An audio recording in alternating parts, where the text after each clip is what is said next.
우리 이제 신앙과 이성에 대해서 함께 살펴보고 있습니다. 지난주에 우리가 살펴본 내용은 기독교는 덮어놓고 믿는 종교가 아니다 라는 말씀이 그 요지였습니다.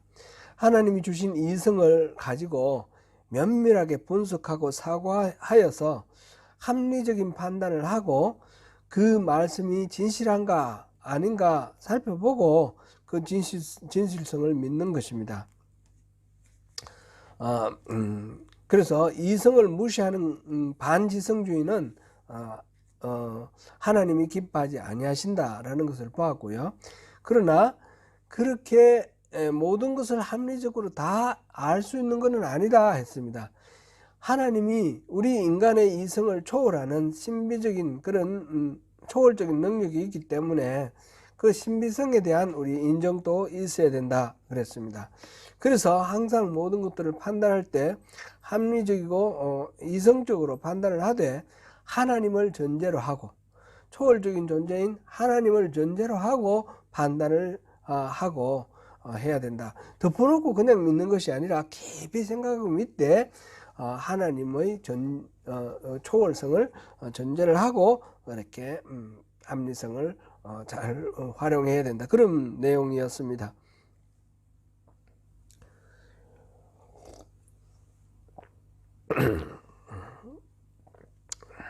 오늘은 우리의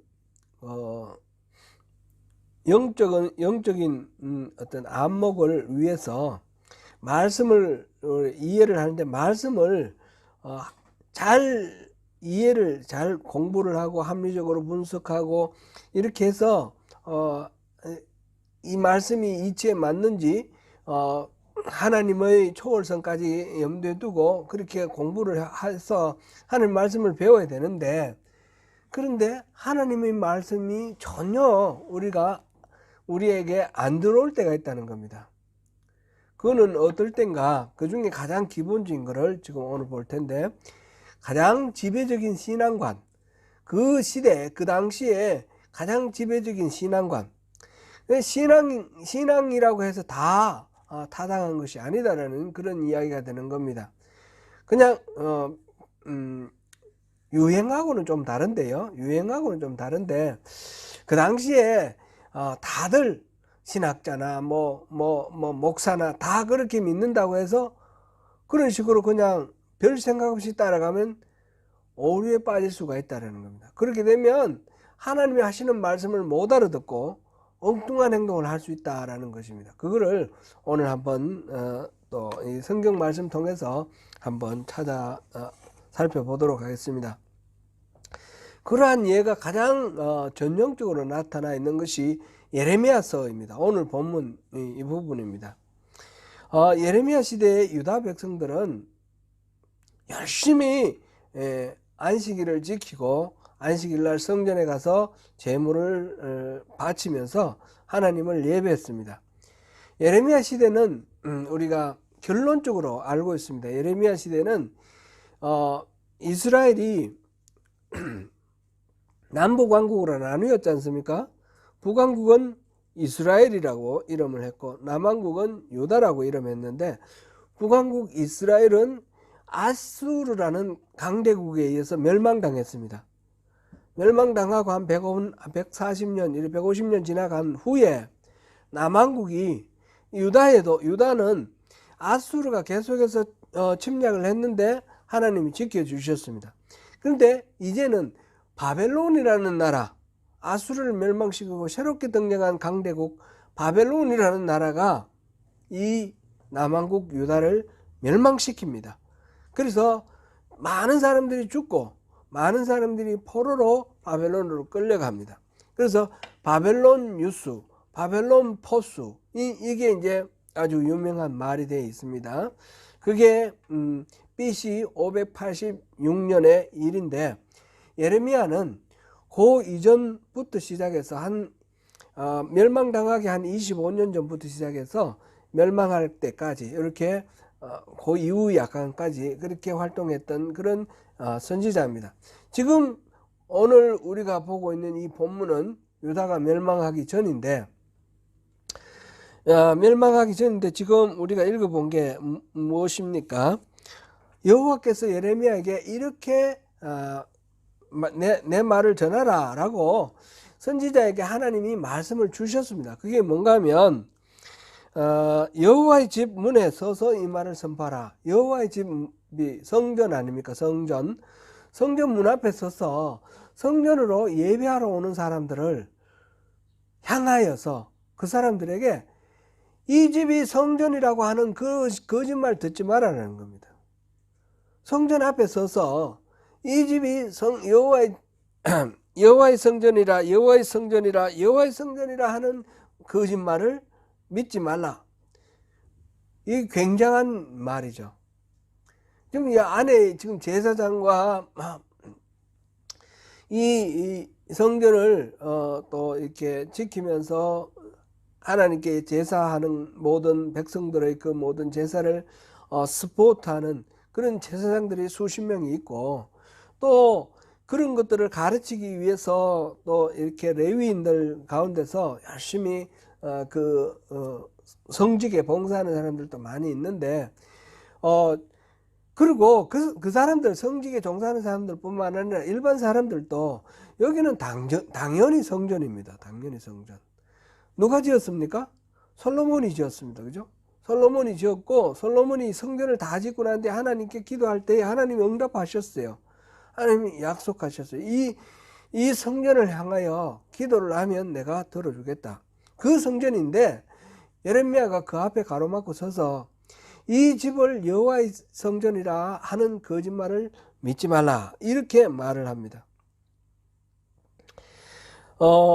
사실 그 당시에 이스라엘 사람들은 아주 독실하게, 오늘날 우리의 기준으로 보면 굉장히 독실하게 신앙생활을 했습니다. 안식일도 잘 지켰고요. 또 많은 희생, 이 짐승을 잡아서 바치는 이 희생 제물을 바쳤습니다. 심지어는 6장 20절에 보면 시바와 원방에서 향품을 가져와서 바쳤다 그래 됐는데, 시바는 오늘날에 아마 남예멘이거나 아니면 이디오피아거나 홍해 저 하구 쪽에 있는 그런 나라, 옛날에 있었던 나라라고 생각됩니다. 시바의 여왕이 솔로몬을 만나러 왔던 그 나라죠. 그 시바가 무역으로 유명했는데 거기에서 금도 많이 나고 그 다음에 이제 향품도 많이 나는 거예요. 근데 비싼 거죠. 거기에서 무역으로 사오는 거, 외국에 수입해서 사는 거니까. 그 시바 또는 원방이라고 하는 거는 아마 인도일 거라고 우리 추정을 합니다. 인도는 아니면 동남아시아, 태국, 그 다음에 말레이시아 이 지역의 옛날 고대의 향료가 아주 많이 생산되었습니다. 인도 좀 이렇게 생각하는데 통상 거기에서 그 고급 향품을 수입을 해서 그거를 번제 드릴 때 같이 드리고 이렇게 하면서 그냥 짐승만 잡아 드려도 되지만 최고로 비싼 거, 이렇게 좋은 향품을 같이 드린다라는 것은 그만큼 자신의 모든 정성을 다 기울여서 제사한다, 그런 의미입니다. 그렇게 열심히 이렇게 짐승을 잡아 바쳤고, 그리고 뭐 말을 하면 항상 서로 대화하는 게 하나님의 음성을 들었느냐, 하나님 뭐라고 하시더냐, 이게 서로 인사인 거예요. 아침에 만나면. 그러니까 굉장히 말하자면 신령한 삶을 살고 있는 거예요, 이 사람들이. 겉으로 보기에 틀림없이 그런 사람입니다. 그리고 이 당시 종교 지도자들, 선지자들이나 제사장이나 또는 서기관들, 율법사들 모두들 할 것 없이 그 당시에 평강을 말했습니다. 6장 잠깐 보겠습니다. 6장 13절 14절 같이 읽어보겠습니다. 시작. 이는 그들이 가장 작은 자로부터 큰 자까지 다 탐욕을 부리며 선지자로부터 제사장까지 다 거짓을 행함이라. 그들이 내 백성의 상처를 가볍게 여기면서 말하기를 평강하다 평강하다 하나 평강이 없도다. 아멘. 지금 제사장이나 이 작은 자에서부터 큰 자까지 이게 이제 뭔지 모르겠는데 선지자부터 제사장까지 이렇게 생각해도 좋겠고요. 모든 이제 초보 이런 사역자부터 베테랑 사역자까지 이렇게 봐도 좋겠고요. 하여튼 모든 사람들이 다 그렇게 종교 지도자들이 외치는 것이 평강이라는 거죠. 평강하다 평강하다. 지금 바벨론이 침략을 하기 바로 직전인데 바벨론에 대한 위협이 굉장히 이제 위기의식이 있을 때인데 근데 평강하다 평강하다 그렇게 말을 합니다.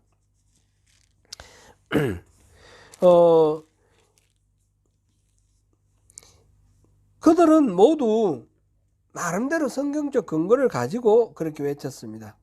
그들이 외치는 평강은 이 솔로몬에게 하나님이 약속하셨는데 이 다윗의 자손 솔로몬의 자손 유다의 왕위를 영원히 끝내지 않고 이어가도록 하겠다라고 약속을 하셨고 이 성전이 있는 곳에 하나님이 항상 함께 하셔서 지켜주시겠다고 약속하셨습니다. 그거를 근거로 해서 우리 예루살렘에 성전이 있고 이 유다의 왕이 다윗의 자손이고 그러니까 유다가 멸망할 리가 없고 예루살렘이 멸망할 리가 없다 이렇게 말을 하는 겁니다. 그런 상황인데 그렇게 모두 믿고 있는 것 자체가 보면 나름대로 타당성이 있지 않습니까? 자기들이 말을 만들어낸 게 아니고 분명히 하나님이 주신 약속을 근거로 해서 그렇게 믿고 있습니다. 이게 그 당시에 아주 지배적인 신앙관이라는 겁니다. 그런 신앙을 하고 그런 신앙관을 가지고 믿고 있기 때문에 지금 안식일 날 성전 앞에서 예레미야가 가서 이게 성전이다 하나님의 여호와의 성전이라 하는 말을 거짓말을 믿지 말라 이렇게 말하니까 못 알아듣는 거죠. 받아들이지 못하는 거죠. 지금 분명히 예레미야에게 하나님이 그렇게 말씀하셨다 그랬습니다. 지금 그들의 입장에서는 성전을 모독하는 것이고 하나님을 모독하는 아주 이단적인 그런 행위인 것입니다.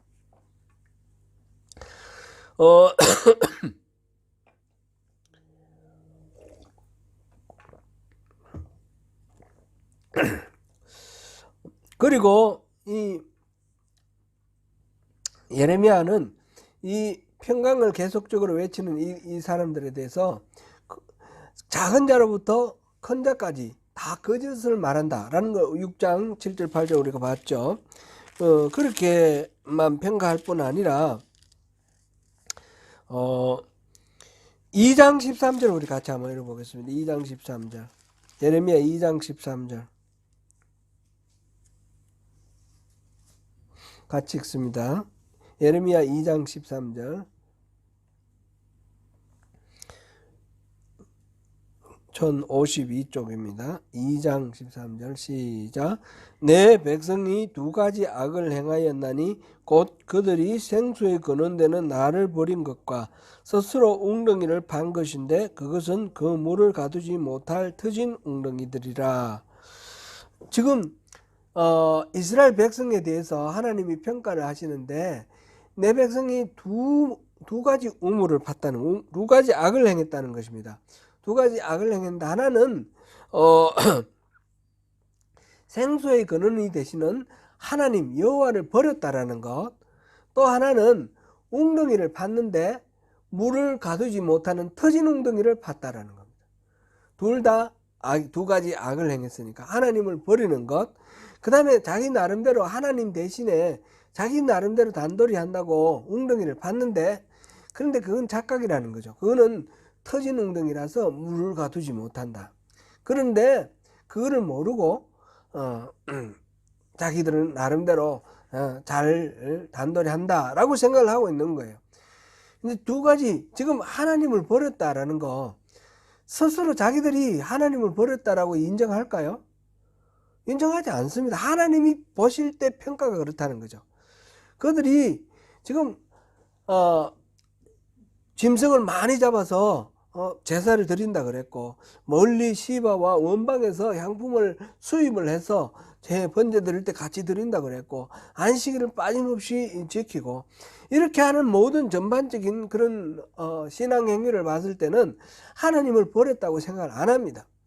분명히 하나님을 잘 섬긴다라고 자기들은 자부하고 있을 겁니다. 그런데 하나님이 보시는 평가는 저들이 나를 버렸다.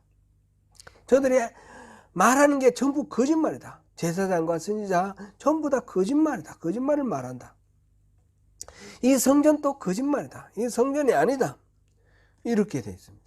그러니까 그 당시 사람들, 종교 지도자나 일반 백성들이 생각하는 지배적인 신앙관은 이런데, 하나님이 보실 때는 다 이게 가짜고 거짓말인 거예요. 그러니까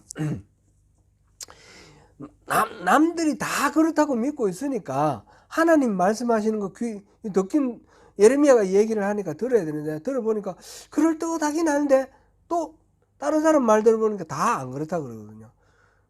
선지자부터 제사장까지 다 아니라고 그러니까 이 사람들 말 듣고 예레미야를 배척하는 거죠. 예레미야를 배척하고.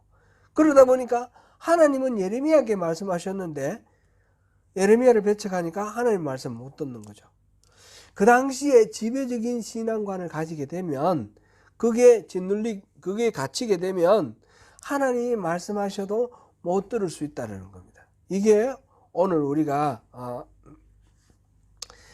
살펴보는 이제 말씀과 이성의 관계에서 우리가 하나님의 말씀을 잘 분별을 해서 하나님 말씀이 이게 맞는가 아닌가를 구분하는 데 있어서 큰 장애물이 그 시대의 지배적인 신앙관이라는 겁니다.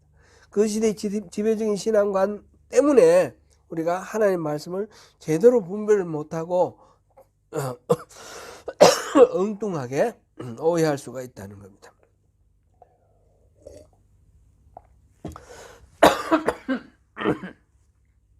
아유, 죄송합니다.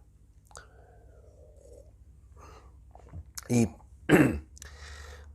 발성을 바꾸면 좀 나아진다고 그러는데, 발성을 이게 바꾸는 게 저절로 이렇게 딱 제자리로 돌아가지 않습니까?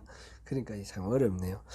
이건 예레미야 시대 때 이야기고 예수님 당시도 마찬가지입니다. 예수님 당시도 요한복음 우리 한번 찾아보겠습니다. 요한복음 요한복음 8장 요한복음 8장 우리 31절부터 먼저 읽어봅니다. 같이 읽습니다. 시작. 그러므로 예수께서 자기를 믿은 유대인들에게 이르시되 너희가 내 말에 거하면 참으로 내 제자가 되고. 아멘. 그 다음 쭉 나오는 이야기가 누구에게 한 이야기입니까? 이 예수님의 말씀을 듣는 사람들은 누굽니까? 자기를 믿은 유대인들, 예수님을 믿은 유대인들입니다. 그런데 이제 쭉 넘어가서 48절을 한번 보겠습니다. 시작. 유대인들이 대답하여 이르되 우리가 너를 사마리아 사람이라 또는 귀신이 들렸다 하는 말이 옳지 아니하냐. 요 너를 이라는 것은 예수님을 가리켜 하는 말이에요. 유대인들이 우리가 너를, 예수님을 사마리아 사람이라 또는 귀신이 들렸다 이렇게 말을 한다 이 말이에요.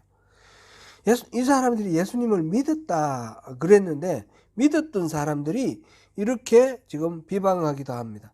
또 59절 한번 볼까요? 그들이 돌을 들어 치려하거늘 예수께서 숨어 성전에서 나가시니라. 그 예수님을 돌로 쳐서 치려고 합니다. 예수님이 말씀하셨을 때 믿었습니다. 그리고 이게 진리구나 받아들였었는데 이렇게 바뀌었어요. 예수님을 사마리아 사람, 귀신 들린 사람이라고 생각하고 돌로 쳐 죽이려고 그랬어요. 왜 이런 일이 생겼습니까? 그 시대에 지배적인 신앙관이 예수님을 받아들이지 않기 때문에 그런 거예요. 자기 귀로 솔깃했었는데 다 안 그렇게 생각하는 거예요. 다 예수님을 미쳤다 그러고 사마리아 사람이라 그러고 죽이자 그러니까 자기도 따라가 버리는 거죠. 오병이의 기적과 같은 그런 예수님의 그 놀라운 기적을 경험하고, 그리고 예수님을 따르던 사람들도 예수님께서 내 살과 피를 먹으라, 먹고 마시라 그렇게 했더니 모두들 이 말이 참 어렵다, 이해할 수가 없다, 그러고 다 떠나갔습니다. 그죠? 예수님의 살과 피를 먹으라는 것은 이 살점을 띄워주겠다는 이 말이 아니고 예수님을 정말 믿으라는 거죠. 그래서 예수님이 그 말씀과 예수님의 가르침이 자기들의 살과 피가 되도록 하라는 거예요. 전적으로 예수님을 믿고 순종하는 그런 삶의 변화를 가져야 된다, 그런 말씀을 하시는데 이렇게 됐습니다. 왜 그렇습니까? 빛이 비치는데 어둠이 그 빛을 깨닫지 못했기 때문이라고 요한복음 1장 5절에서는 말씀했습니다. 영적으로 그 당시 이렇게 지배적인 신앙관에 사로잡혀 있으면 이 하나님의 말씀 성경으로나 아니면 다른 어떤 선지자의 음성을 통해서나 이렇게 우리에게 주어질 때에 그거를 받아들이지 못하고 이 지배적인 신앙관에 따라 휩쓸려서 그거를 물리치게 된다는 거죠. 그것을 받아들일 수 있는 영적 안목이 흐려져 있다, 그런 이야기가 되는 것입니다. 영적인 눈이 이렇게 가려져 있으면 하나님의 음성을 듣지 못합니다. 하나님은 어느 시대건 여러 가지 방법으로 하나님은 말씀하십니다. 하나님이 말씀하시는 방법은 오늘날 같으면 이 성경으로 분명히 말씀하시고요. 그 외에 우리가 기도할 때 또 여러 가지 하나님이 직접 마음에 심금을 울려서 감동해 주시고 영적 타치를 통해서 말씀해 주시는 그런 경우들이 있습니다. 그 모든 경우에 지배적인 신앙관에 이렇게 매몰되어서 영적 분별력이 어두워지면 하나님이 그렇게 말씀해 주시는 그 음성을 들을 수가 없다라는 것입니다. 에레미야 시대로 다시 돌아가서 한번 보겠습니다. 에레미야서 6장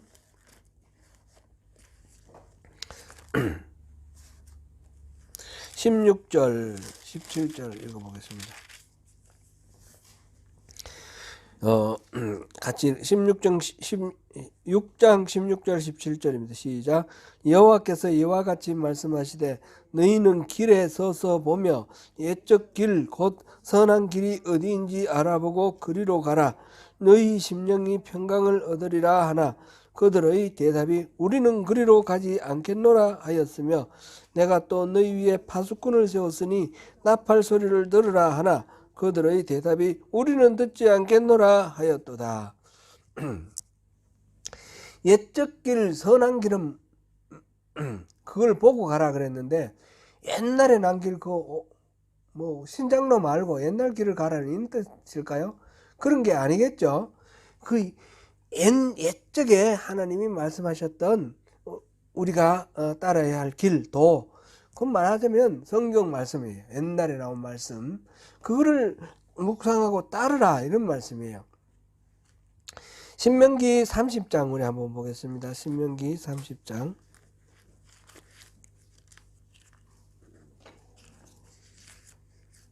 신명기 30장 15절부터 20절까지 읽어봅니다. 제가 가진 성경으로 구약 311쪽입니다. 311쪽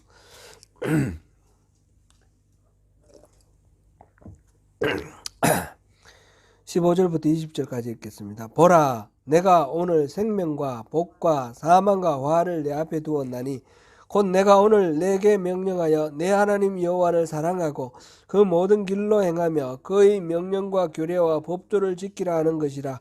그리하면 내가 생존하며 번성할 것이요 또 내 하나님 여호와께서 내가 가서 차지할 땅에서 내게 복을 주실 것임이니라.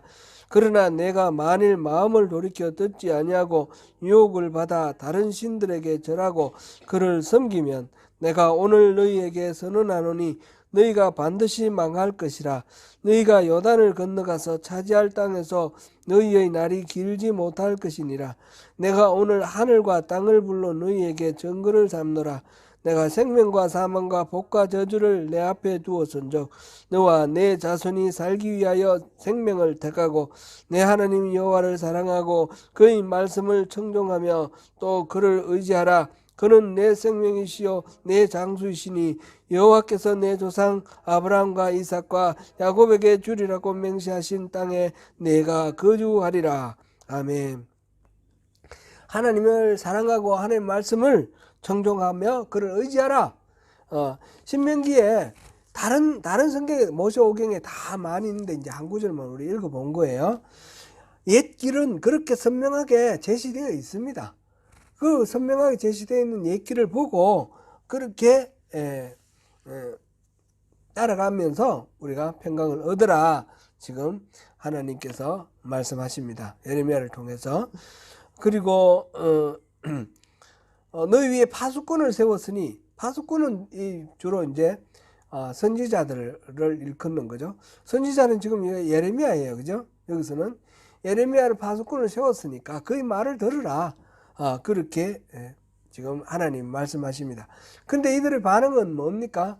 우리가 듣지 않겠노라, 그리로 가지 않겠노라, 이렇게 했어요. 실제로 그렇게 했을까요? 그 사람들이 말로 지금 막 하나님이 이런 옛날에 이런 말씀을 해주는데 그 길로 가라 이렇게 말하는데 우리 그 길로 안 갈래요, 이렇게 말했을 거라고 생각하십니까?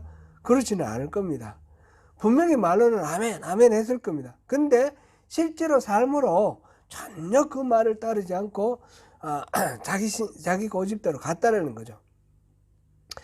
영적인 눈이 가려지면 이 다른 사람들 다 그렇게 사니까 우리가 신앙생활을 하면서 이게 이제 주의해야 될 부분입니다. 다 신앙생활이 이런 건 줄 알고 다 그렇게 하니까 그냥 아무 생각 없이 따라가면 안 된다는 겁니다. 그래서 이성을 활용을 해야 됩니다. 이성을 활용해서 성경에서 하시는 이 말씀을 그냥 문자 그대로 아무 의미 없이 그냥 받아들이는 게 아니라 지금 방금 그 길로 가지 않겠노라, 우리가 듣지 않겠노라라는 거를 그 의미가 말로 그런 게 아니라 삶으로 그렇다라고 우리가 해석하지 않습니까? 이런 식으로 해석을 해야 되는 겁니다. 하나님의 말씀의 의미가 뭔가라는 것을 우리의 이성을 통해서 해석을 해야 되는 거고, 그 해석을 할 때 하나님의 그 성령의 감동하심이 함께 있도록, 그래서 이 합리성과 신비성 이게 이제 우리에게 같이 임하도록 그렇게 하나님께 은혜를 구하면서 그 하나님 주신 지혜를 가지고 이성을 가지고 분별을 해야 된다, 이런 얘기죠. 그랬으면 살았을 것이, 그래서 다 망하지 않고 살았을 것입니다. 그런데 그들은 그 말을 잘 듣지 않는 거죠. 지금 예레미야는 새벽부터 부지런히 말을 했다 그랬는데 그들은 듣지 않겠노라 그랬습니다. 6장 10절 한 군데만 더 보겠습니다. 6장 10절. 예레미야 6장 10절 같이 읽습니다. 내가 누구에게 말하며 누구에게 경책하여 듣게 할꼬 보라, 그 귀가 할례를 받지 못했으므로 듣지 못하는도다. 보라, 여호와의 말씀을 그들이 자신들에게 욕으로 여기며 이를 즐겨하지 아니하니. 아멘. 하나님이 말씀하시는 그 말씀을 들으면서 저 사람이 나한테 욕한다라고 그렇게 말한다는 거죠.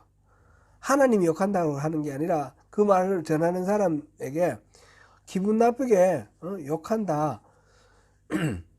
우리 마음에 뭔가 이 하나님 말씀이 선포될 때에 내가 원하는 말씀이 아닐 때 기분 나쁘게 생각하고 나를 갈구네, 욕하네, 이런 식으로 받아들일 수가 있는 겁니다. 그런 경우를 지금 얘기를 하고 있는데, 자기가 평소에 생각하고 있는 이 신앙관 이것을 너무 지나치게 이렇게 의존을 하면 그런 수가 있습니다. 예수님 시대도 마찬가지입니다. 예수님 시대에 유대인들은 성경을 열심히 연구를 하고 그 말씀대로 살려고 뭐 613가지 규정도 정해놓고 늘 그 말씀을 주야로 묵상하고 살았는데, 그런데 그 성경 말씀이 계시하는 바 예수 그리스도를 어떻게 대우했습니까? 십자가에 달아 죽였습니다. 분별을 못하는 겁니다. 지배적인 신앙관, 그 당시 모두들 다 그렇게 믿고 있으니까, 남들이 다 믿고 있으니까 이게 위험하다는 겁니다. 그렇다고 해서 남들이 믿는 거는 다 틀렸다 이 말이 아닙니다. 남들이 믿는 거 다 전체적으로 지배적인 신앙관이 맞습니다. 맞는데 그게 대체로 답입니다. 근데 그것 때문에 하나님이 주시는 말씀을 못 듣는다면 이거는 장애물이 되는 겁니다. 오늘날 우리 신앙에서 이거를 또 어떻게 적용해 볼까 생각을 해보는데, 이건 제가 좀 많이 여러 가지로 신경이 많이 쓰여서 굉장히 조심스럽습니다. 오늘 본문 예레미야 7장 5절 6절 7절 한번 읽어보겠습니다. 5절 6절 7절 시작. 너희가 만일 길과 행위를 참으로 바르게 하여 이웃들 사이에 정의를 행하며 이방인과 고아와 과부를 압제하지 아니하며 무지한 자의 피를 이곳에서 흘리지 아니하며 다른 신들 뒤를 따라 화를 자초하지 아니하면 내가 너희를 이곳에 살게 하리니 곧 너희 조상에게 영원무궁토록 준 땅이니라. 아멘. 지금 하나님께서 말씀을 주시면서 이스라엘 사람들이, 이 유다 사람들이 성전에 예배하러 오는 것을 가로막으면서 하는 말씀이에요. 이 성전을 여호와의 성전이라 하는 거짓말을 믿지 마라. 그러면서 그 다음에 하는 말씀이 길과 행위를 바르게 하고 이웃들 간에 정의를 행하고 나그네와 과부와 고아를 이렇게 압제하지 않으며 잘 보살핀다는 뜻이겠죠. 무지한 자의 피를 흘리지 않게 하고, 그 다음에 다른 신을 뒤를 따르지 않는 거. 다른 신도 이거는 우상숭배를 얘기하는 거 분명하게 확실하고요. 그 다음에 무지한 자의 피를 흘리지 않는다. 이거는 재판을 생각하면 좋겠습니다. 억울한 사람이 없게 된다. 사회적으로 힘이 없고 권력이 없고 뭐 배경이 없다고 해서 억울한 그런 일을 당하는 일이 없도록 사회가 정의로워야 된다는 거죠. 위에서 말하는 정의와 일맥상통하는 다 똑같이 이어지는 말입니다. 지금 그 성전을 거짓말이라고 말하면서 그 다음에 하는 얘기가 정의를 얘기를 합니다.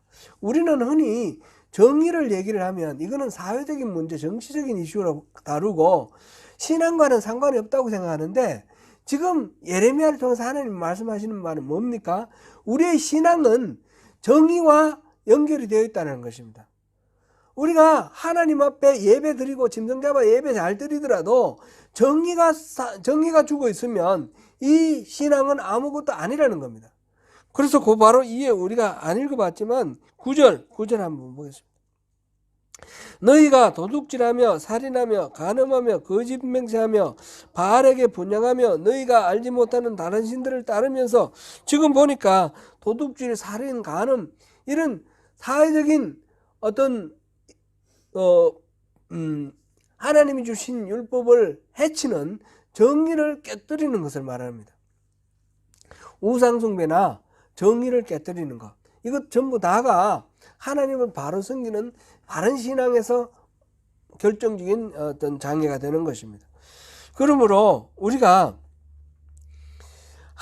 이 신앙생활을 우리 한국 교회의 이 지배적인 신앙관, 그거를 어떻게 정리를 해볼까 생각해 보면, 이제 우선적으로 나중에 결론적인 거는 또 다시 말씀드리고, 우선적으로 이게 너무 이른바 복음주의라는 이런 말 속에 개인주의, 이기주의가 많이 들어 있습니다.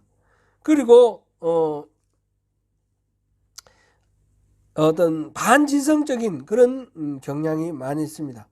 어떤 권대원이라는 기자가 기록한 어떤 작은 아티클인데, 한국 교회는 어쩌다 정의를 외면하게 됐나, 그렇게 그런 제목으로 아티클을 썼는데 보니까 4가지 이유를 들었어요. 나름대로 좀 일리가 있다 싶어서 제가 말씀을 드립니다.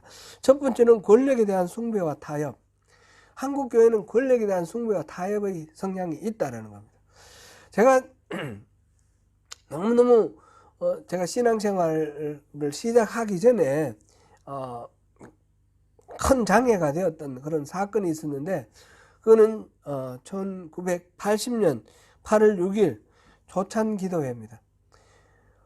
그 전두환 무리가 광주 광주 민주화 사건 때, 그때 정확히 몇 명인지는 모르지만 하여튼 수백 명은 됐죠. 나중에 이제 수백 명 그거는 숫자는 나왔는데, 그 당시로 우리가 이제 소문을 듣기는 수천 명이 죽었다라는 거예요.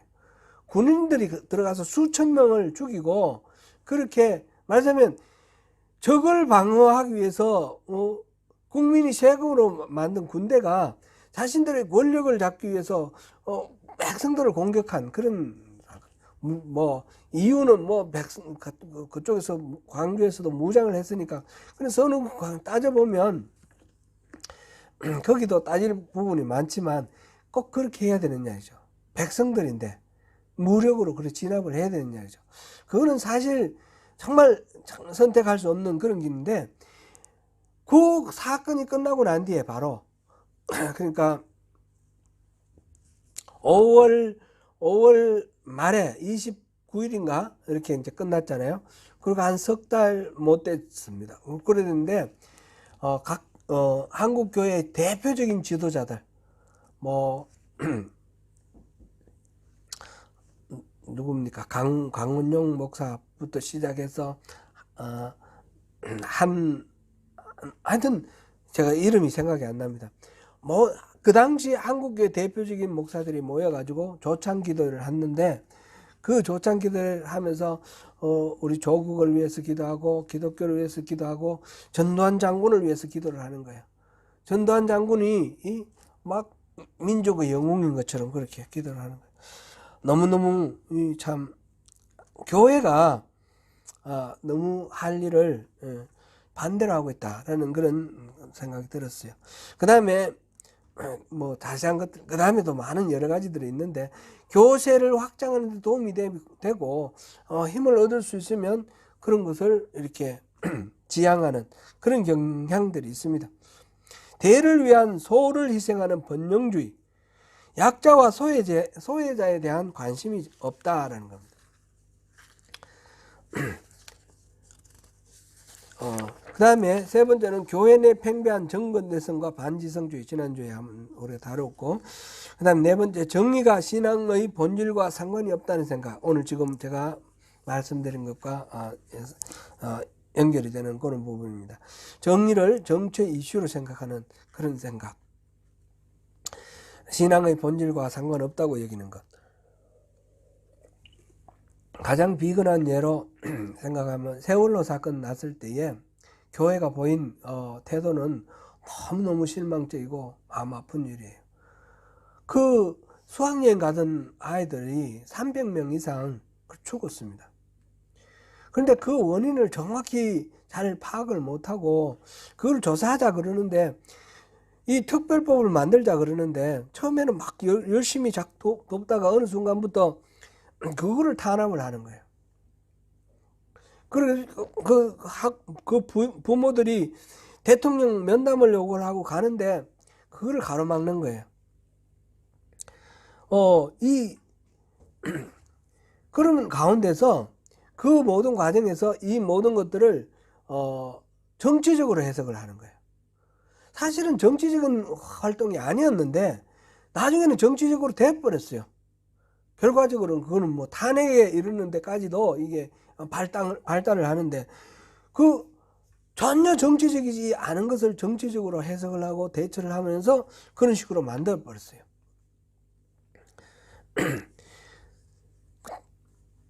지금 이태원에서 그 할로윈 데이에 일어난 그 사건, 거기에 대해서도 100 몇 명, 158명인가요? 그런 젊은이들이 놀러 갔다가 죽었어요. 그랬는데 그 일에 대한 지금 교회의 태도들도 마찬가지입니다. 거기에 대해서 문제 제기를 하고 해결을 요청을 하고 하는 거에 대해서 다 정치적으로 해석을 하는 거예요. 그 신앙과 상관이 없고, 그래서 빨갱이고 종북이고, 그 피해자들의 부모들이 무슨 종북이고 빨갱이입니까?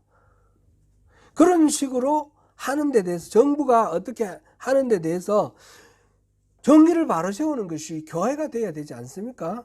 교회는 이 시대의 흐름을 뛰어넘어서 하나님의 정의를 세우는 그런 역할을 해야 되는데, 교회가 너무너무 잘못하고 있습니다. 사랑의 교회가 막 너무너무 멋있는 3천억인가 4천억인가 들여서 화려한 성전, 그 교회를 지었는데, 그 교회를 지을 때에 이 도로를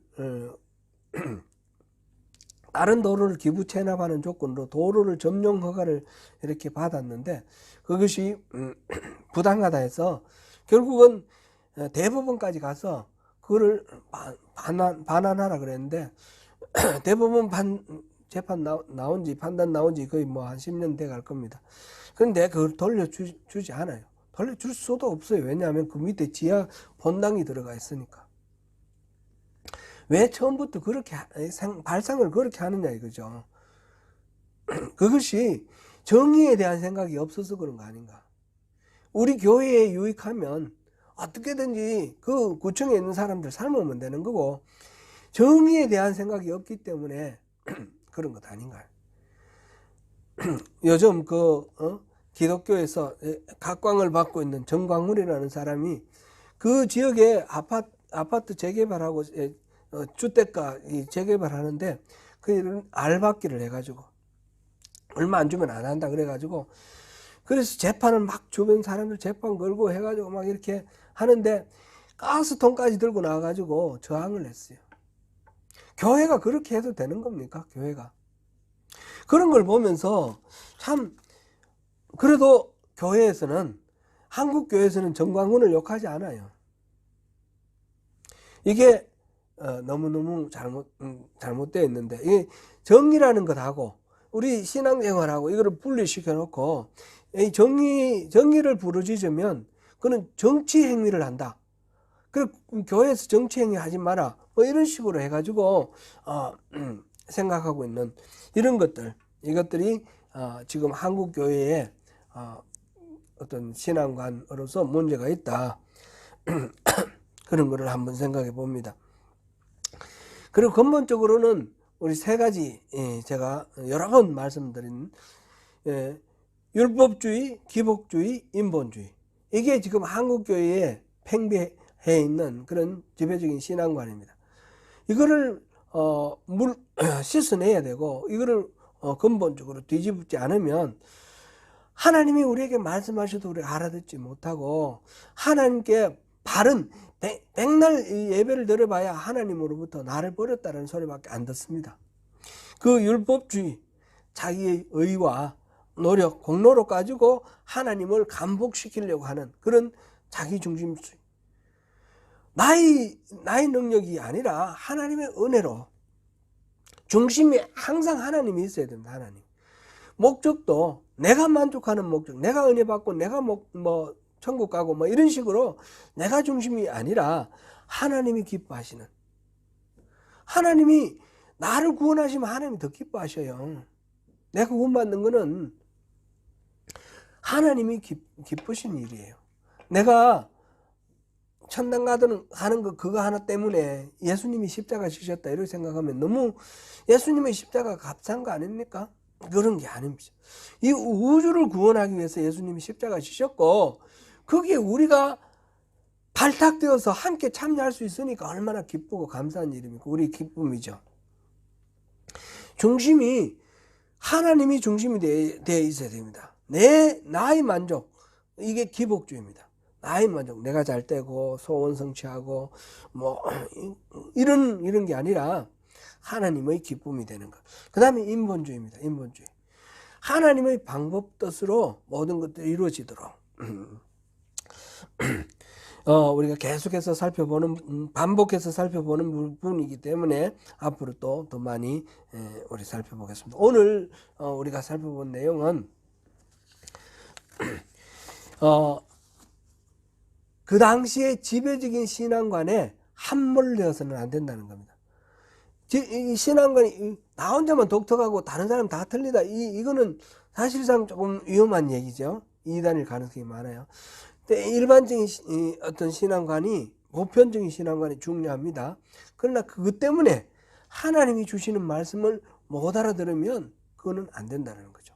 그걸 우리가 마음에 새기고, 하나님이 우리에게 이성을 주시고 생각하는 신앙으로 참된 진리를 발견하기를 하나님이 기뻐하십니다.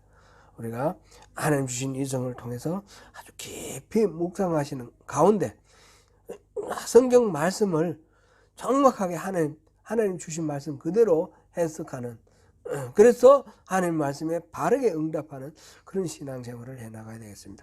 계속해서 올해 이 부분은 지금 너무 막연하게 들릴 수도 있으니까 적용을 해가면서 그렇게 또 살펴보도록 하겠습니다.